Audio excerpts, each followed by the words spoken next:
Hello, this is Adam, and welcome back to my Sandbox here.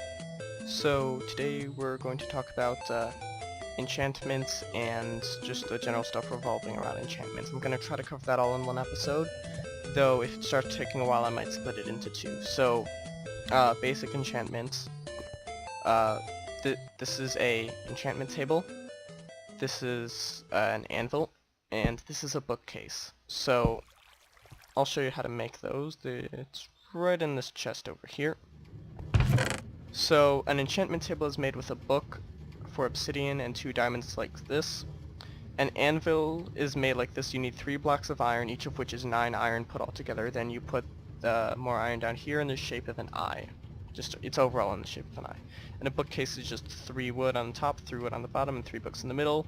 A book is just 3 paper on top of each other, along with 1 leather. It doesn't matter where you place the leather in the crafting table, provided that the 3 paper are all in the right shape. The leather can go anywhere, but you do need leather now. So yeah, it's done this way. So I'm about to explain how everything works. So oh dear, I'm lagging a little bit. Okay, the very basic form of enchantments is the enchantment table. So I put something here, and it gives me these enchantments, and the number here is how many levels it's going to consume. Now you can see, right above my hotbar right here, where you can see my mouses, that's 47, that's how many levels I have. You probably will not have 47 levels because you have to kill a lot of mobs, and I got bored and just like started killing zombies. So, but yeah, it shows how many levels it'll consume. Now, be warned, each consecutive level requires more XP. So if you're doing a low level enchantment, like these are fairly low level enchantments, like if you're doing a level 1 enchantment, do it when you're a low level, like say level 1, as opposed to 47, because getting from level 46 to 47 requires a lot more XP than getting from level 0 to 1. Hold on. And bottles of enchanting carry XP with them, but as you can see, I need to hold it down for quite a long time, whereas if I were a lower level, I wouldn't really have to do this. Like, it would be very, very quick to go from level to level. So, yeah, but bottles of enchanting are still pretty nice at lower levels when they're still useful. So yeah, it'll show the stuff that I have available here, and so you can see there's script here. People actually worked out a way to translate it. I don't understand I'm not able to transliterate it, but other people can. What it says here doesn't matter. The enchantment is completely random, and there's no way to actually find out what it's going to be if you're using an enchantment table. Now, you cannot enchant an iron hoe because unlike the other tools, it's just all the different forms of it, like iron, diamond, gold. Actually, you can't enchant any type of scythe really, because all it does is make the land farmable. It doesn't actually have an effect that can be improved, like a pickaxe can go faster and such. So yeah, so now what you can also do, obviously you can enchant weapons, like I have some enchanted weapons here. And you can't enchant most items with an enchantment table. What you can do is you can enchant a book. So I'm going to enchant this book, and that's efficiency 1. So now you're probably wondering, like, how do you get a good enchantment? Because, like, efficiency and the stuff I've been getting is not very high quality. So if you want a better enchantment, what you want to do is you need a bunch of bookcases. So the most you can use is 15. Now, what's important to know is they need to be close to the crafting table. You can see if I put this here, the max I can get is 30. 30 is the highest enchantment you can make right now. It used to be 50, but it's now 30. Important. Anything in between the books and the crafting table will stop it from working. So like you can see that torch is moving it down to level 26.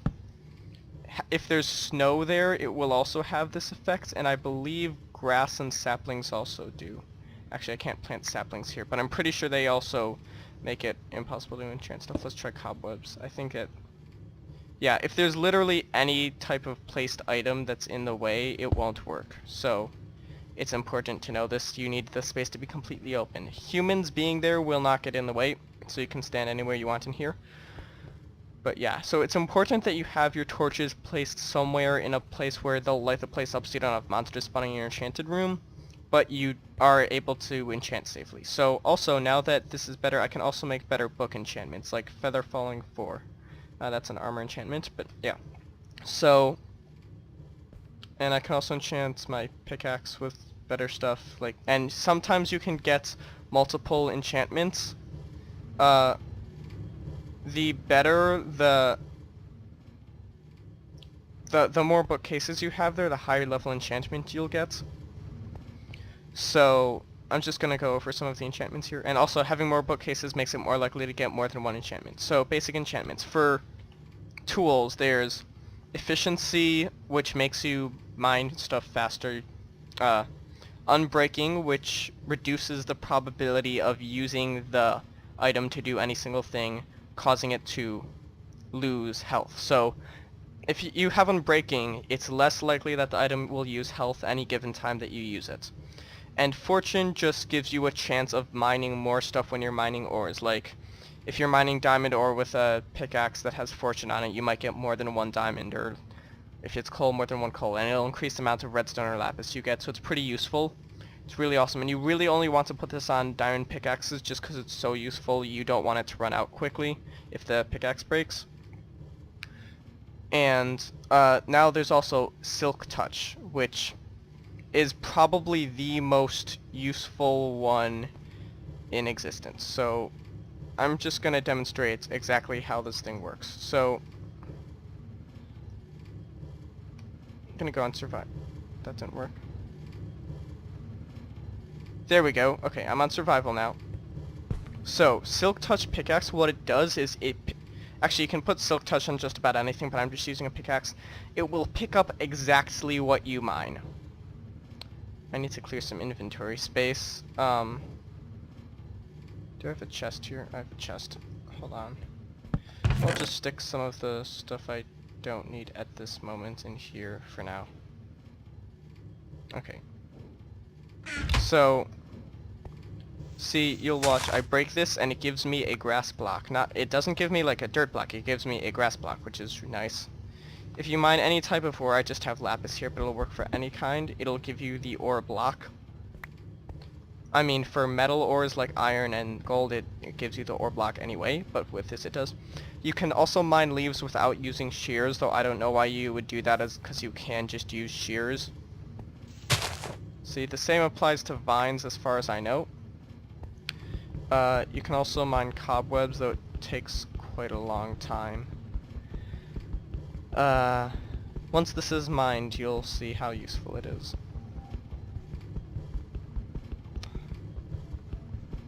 Just wait for it. Come on. Okay, there we go. Okay, actually no, it can't get you cobwebs, never mind. But, oops. Okay, it can't get you bushes either, I guess. Well, still, I'm pretty sure, yeah, it can get you ice blocks, as you can see. If you just watch this, see, it gives me the ice block. It will give you a full block of glowstone, which is really useful, because normally when you break a glowstone block, you get less glowstone than it takes to make the block. Because it requires 4 glowstone, you'll see I got the block, but if I mine it normally, this only gives me... Okay, I got 4 this time, but normally you don't get that many. Let's try again.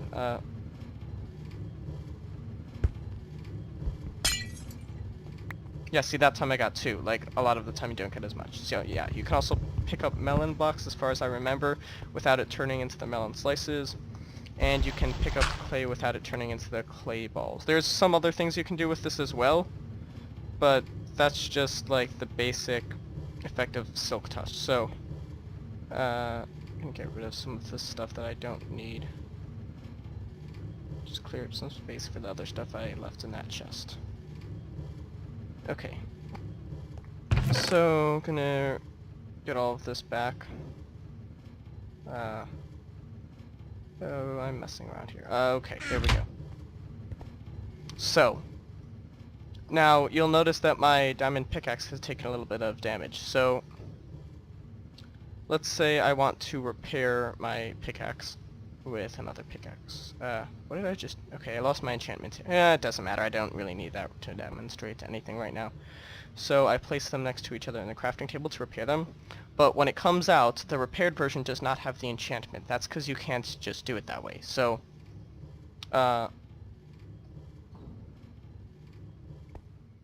that's where anvils come in. They can do a lot more than that, but this is the basic example. So first of all, you can use an anvil to repair an enchanted item. You put the enchanted thing on the item that you want to repair on the left, and you put what you're going to use to repair it on the right. And see, it comes out completely repaired with the same thing. What's also nice about an anvil is you can use the materials used to make something to fix it. You can't use sticks, you have to use the actual material type like diamond, steel. This goes for armor and really anything that can break.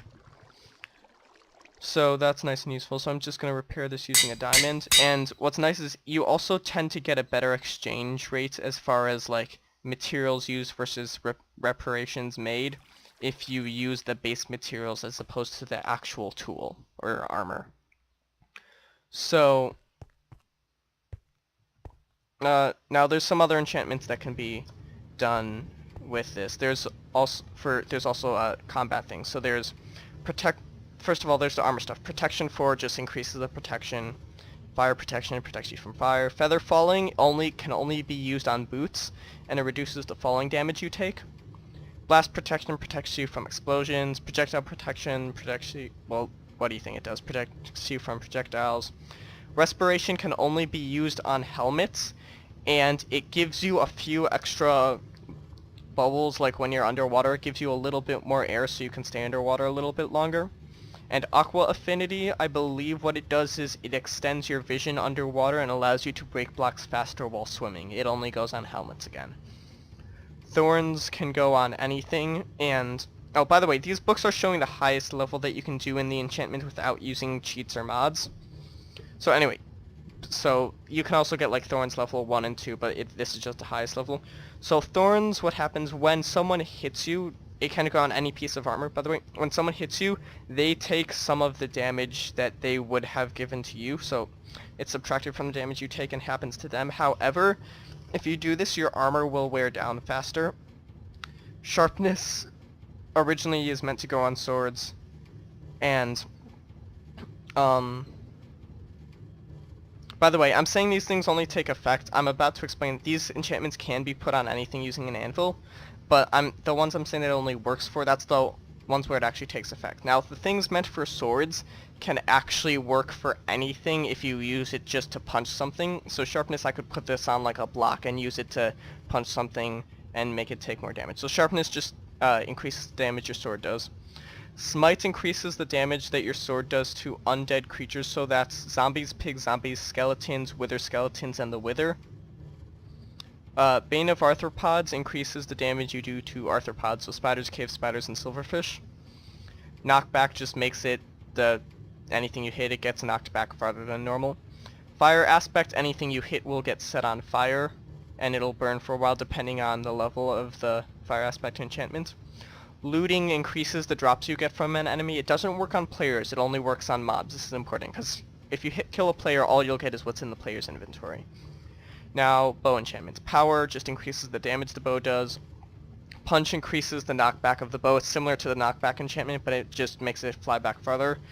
Punch is really useful because, like, with a sword, you don't necessarily want knockback. Like, if you're fighting creepers, it's useful, but if you're fighting skeletons, it's absolutely disastrous. Whereas with punch on a bow, like, if you're fighting with a bow, you always want your enemy to be fairly far away from you, so there's never a reason that it's bad to put punch on a bow.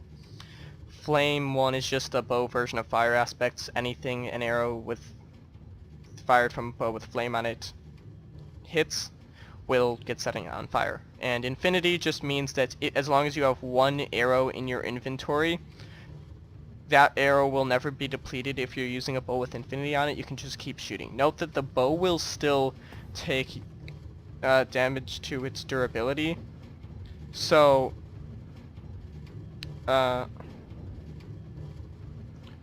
once the bow runs out of durability, you still lose the infinity enchantment because the bow breaks, so you want to repair it before then.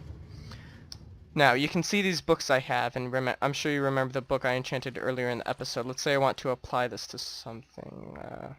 We'll go with efficiency. Oh wait, that's this. So I use the anvil, have my efficiency thing, I'll put it here, and I take the thing I want to make more efficient. Here, I'll go with my pickaxe.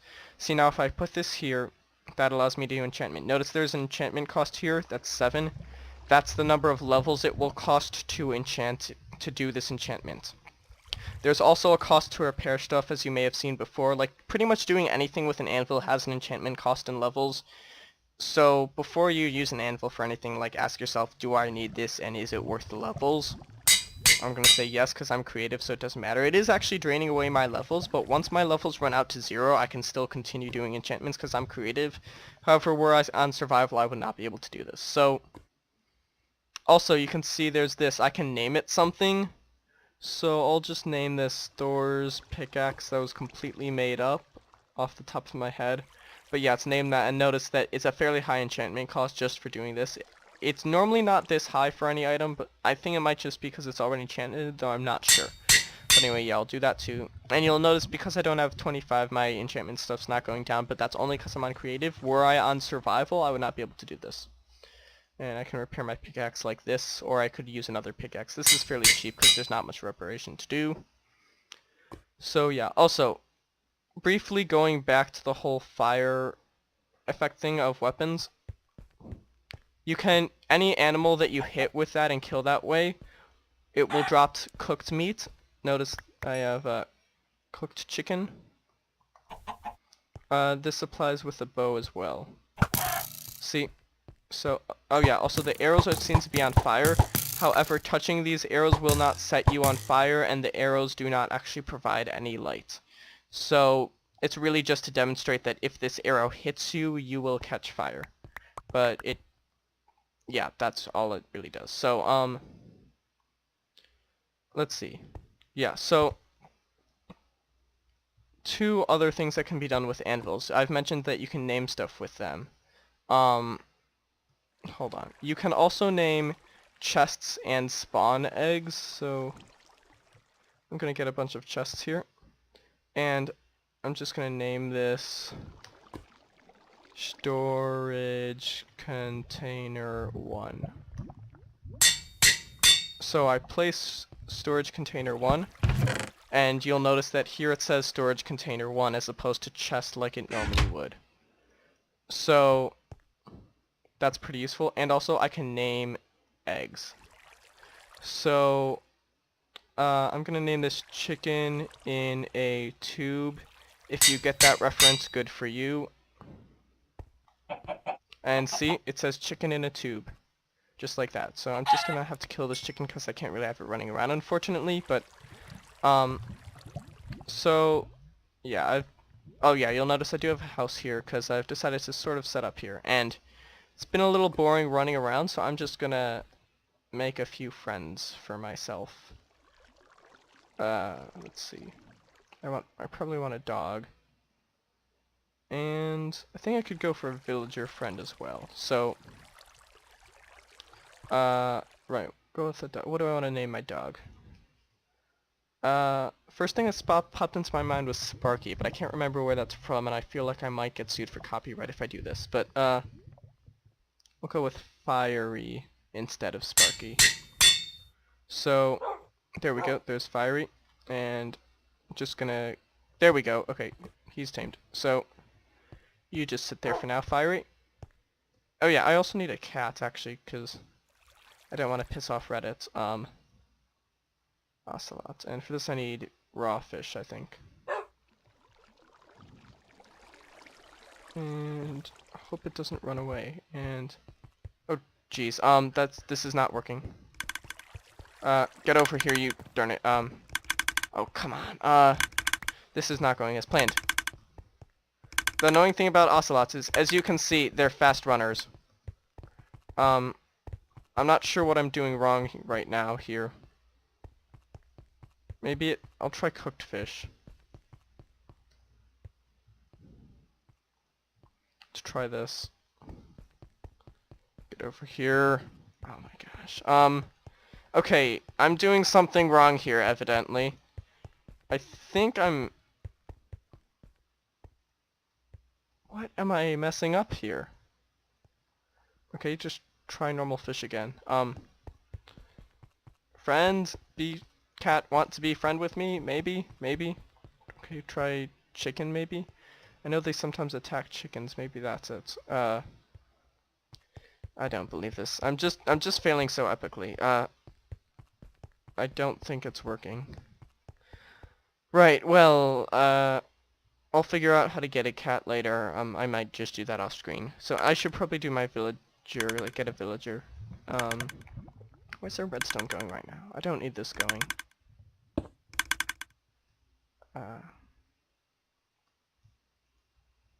There we go.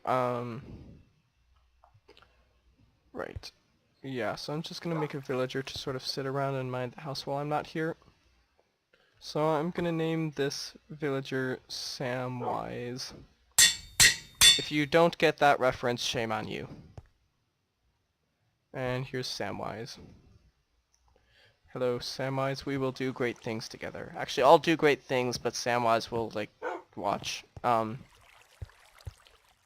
And he's a complete rip-off artist. Look, he wants 11 emeralds just for a diamond axe. It's easier to just mine the diamonds. But, yeah, so I think I'm pretty sure I've covered everything there is to cover with enchanting. And this all went... Hold on, what's in here? Nothing. So this went a little bit faster than I expected. But yeah, so that's about it. So thank you for watching, and I'll be back soon. Next episode I'm probably going to do some nether related stuff, though that's subject to change because I never seem to actually do what I say I'm going to do, but I'm going to try for that. So hopefully we'll be back next week for some nether stuff. So yeah, thank you for watching. Goodbye.